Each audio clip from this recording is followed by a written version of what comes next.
What is up, guys? Welcome to Legacy TCG, back with some Edison. We have Tommy on the right playing his Fairies and Eric playing Blackwings. Both of these players, they play unique cards, I would say, that'll catch you off guard. Tommy will just as talking about it, the Forbidden Chalice is Eric's preferred card. So he attacks with Shura during the effect of Raikou. He will chalice the effect, thus letting him get the value. Very cool. And then he'll attack with just that, I guess. Just the oh no, he does both. He does 17 plus 2 plus 8.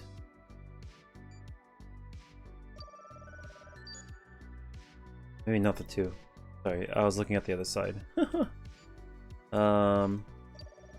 Okay. We go Cataster. And then Cataster, or the Dialk, will take care of the Shura.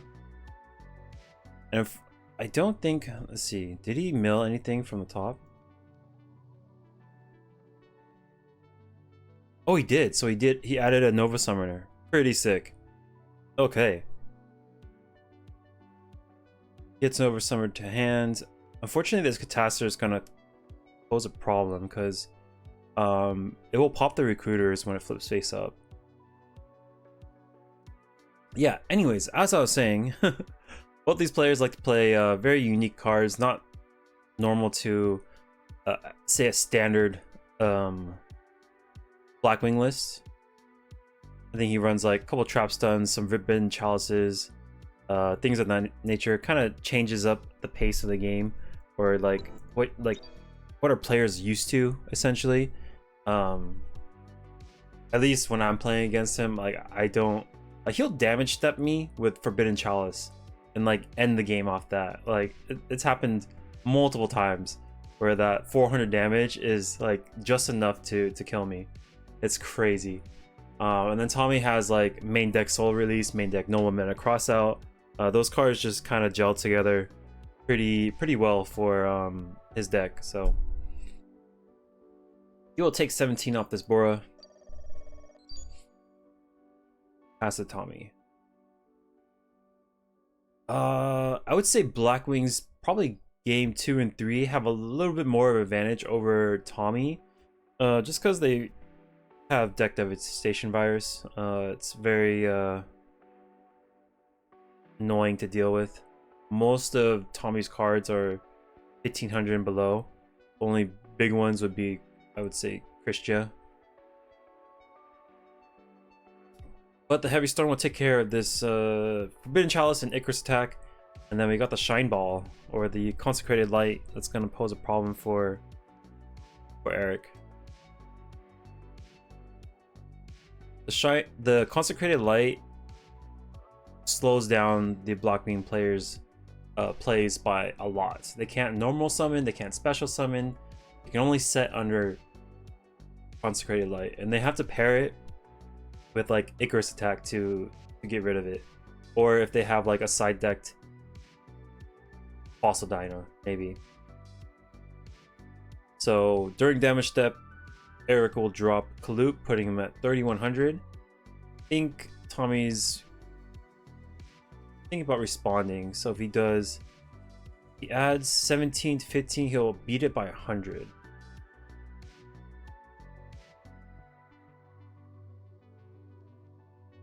So it'll be Chain Link 2 as Honest. Honest is going to grab Bora's attack, and then yeah, so he's going to take 100, I believe.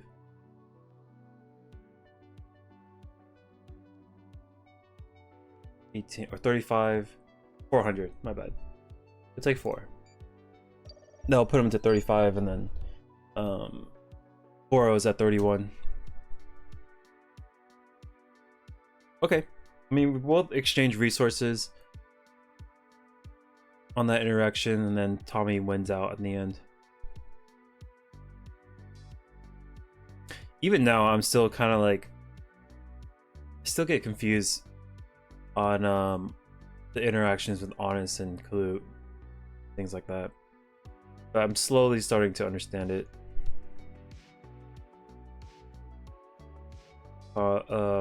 Dimensional Alchemist will mill the purple light. If it dies, he can add it to hand. Purple light, it's like orange light, except it stops trap cards rather than monster effects. And Blackwings run a lot of trap cards.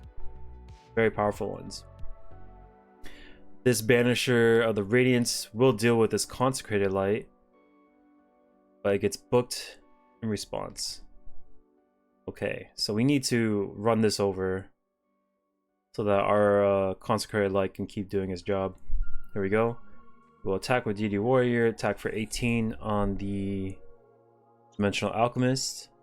Another cool thing is when you have the Consecrated Light on board, you can't drop cores. So you can attack freely into an open board. Grand Control. Take control of Dimensional Alchemist. Oh no. He finds a way. Okay. And he's gonna be able to convert the Alchemist as well. Yeah, you gotta get rid of the Alchemist. You can't give it back to him.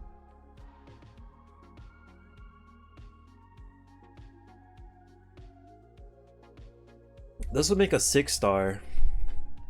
But what 6-star do we make? We could make a Blackwing.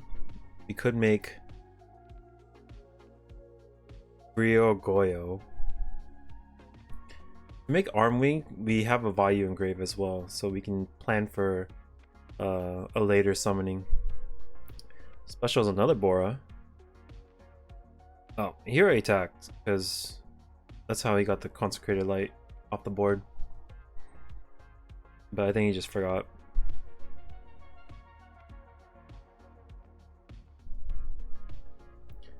I think he's counting how many fairies. That's very important. I think it's, what, maybe 2 or 3? We will summon Herald of Purple Light, swing over this Bora, crash into Bora, take 14. And then that will be the 4th fairy for Christia. And we'll add Honest. Sweet.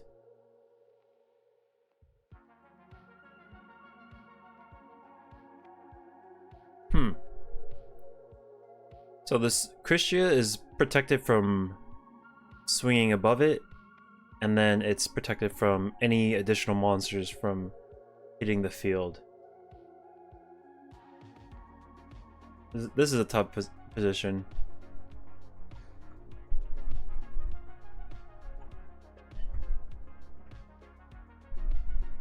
We've got Sure in hand, and then I don't know what the other card is. Attack for 200. We will drop Honest. He'll take 15.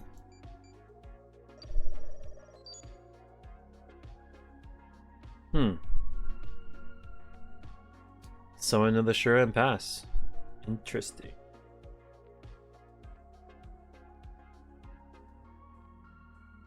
I guess he just wanted to get run over by DD Warrior Lady, so he's gonna put it in its best stat, which is 1800. So if Tommy decides to kill it, he has to banish his DD Warrior.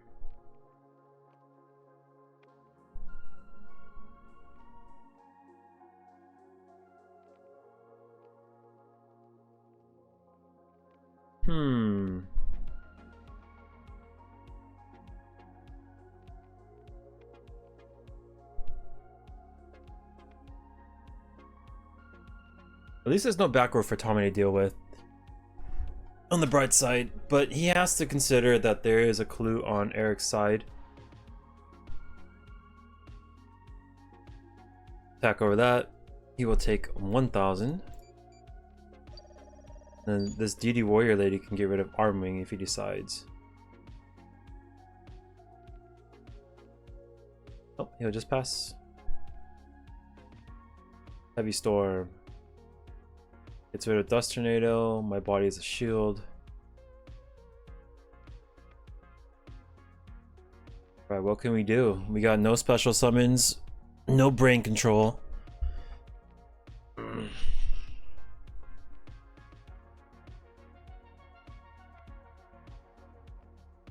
He'll attack, do 800 damage to Tommy, and Tommy will banish the arm wing. Okay, now we're hellbent. This is looking pretty good for Tommy. A soul release. Okay, let's get rid of all the 4-stars. Get rid of the, you know, Blizzard shenanigans. Leave you with the Banisher. Draw. Set.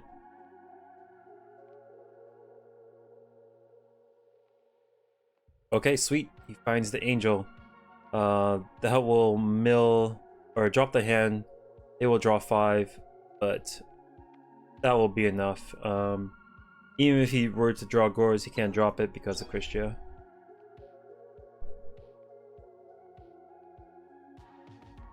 Game 3, let's go. If you guys liked the video so far, make sure to subscribe for more. I have Edison gameplay posting every other day.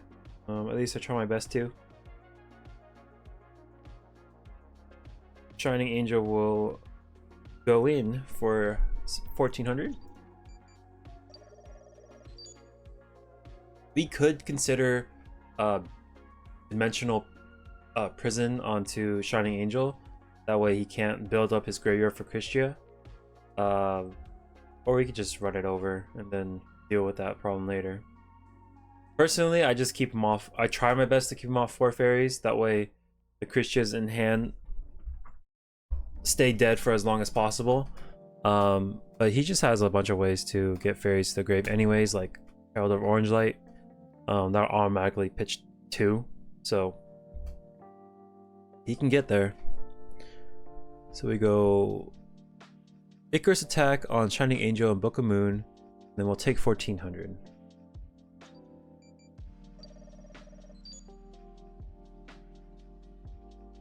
I wonder if Eric sides out his chalices. I think it's probably pretty good if you chalice his Tommy's Christia. If you can like go off and then even if you couldn't run over the Christia, you could just turn it off for one more turn and then build a wall to hopefully overcome it. Oh god, deck devastation virus. He has 1, 2, 3 fairies, one more fairy, and Tommy's off to the races. So this deck dev is actually working, could potentially be working against Eric. So if he draws a tiny fairy, it goes to grave, and then Christia comes right down. It's like 17, so he doesn't have a lot of time, actually. Draw, reveal. Oh, he dodges it again. This is so scary. He needs to apply the pressure ASAP. Oh my god, he has Mind Crush in hand. Okay, what? What? He just sacks it, goes 2k. Okay, Heavy Storm. He'll Dust Tornado, and then gets rid of Chalice. Oh, why do you do that? Okay, the 4th fairy goes to grave. Mind Crush. Crushing his 2 Arch of Christia, and that might be the game. And there we go. That was so funny. Oh my god.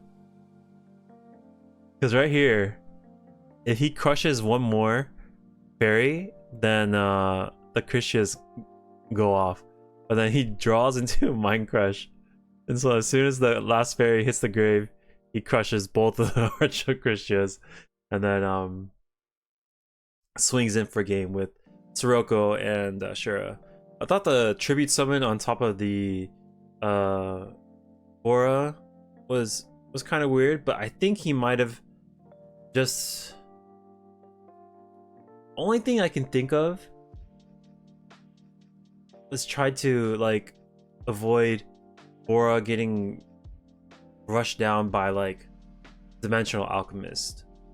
But even so, the Alchemist would die to deck devastation virus, so like that play wouldn't even happen. And then like if you leave Aura there, then if like say this Mind Crush didn't exist. If Tommy draws into a fairy that he sets in defense, he can still pierce with it. So that's like another win condition. If he was doing it to purely get 300 more damage, I don't see the value in that. It still provided the same amount of clock, but anyways, the Mind Crush was super sick. Yeah, he runs. I think he mains this Mind Crush too. He goes like Trap Stun, Mind Crush, and Forbidden Chalice, all main boarded on the Blackwing deck. So when you're playing against Eric, you have to keep those cards on your radar, because he will crush your search colutes and, you know, like say My Fortresses, or in this case Arch Christia. Yeah, anyways, fun games. I'll catch you guys on the next one. Peace.